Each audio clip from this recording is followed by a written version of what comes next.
On my way here, I was so nervous. Since I've gotten most of my stuff in and I've been here for a couple hours, I'm just so excited.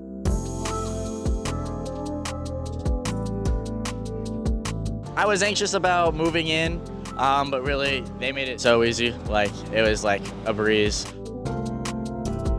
We visited several schools and this seemed to be the best fit for me. I'm excited, anxious, kind of sad to leave these guys, all the emotions.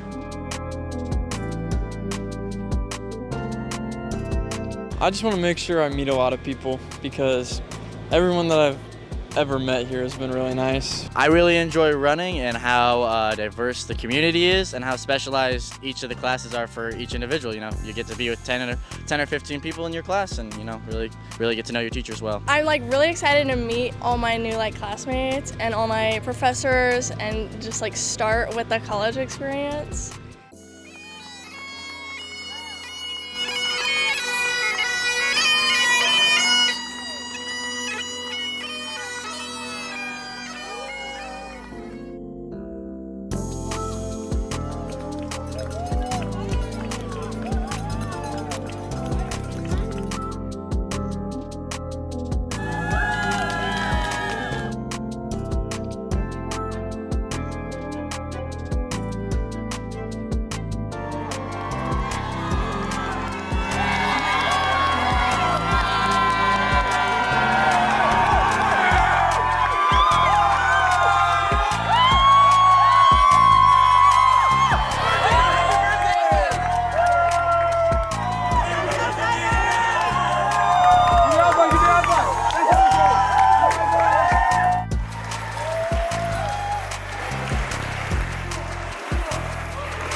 Worth doing. So let's get to work. We can't wait to hear your big thoughts.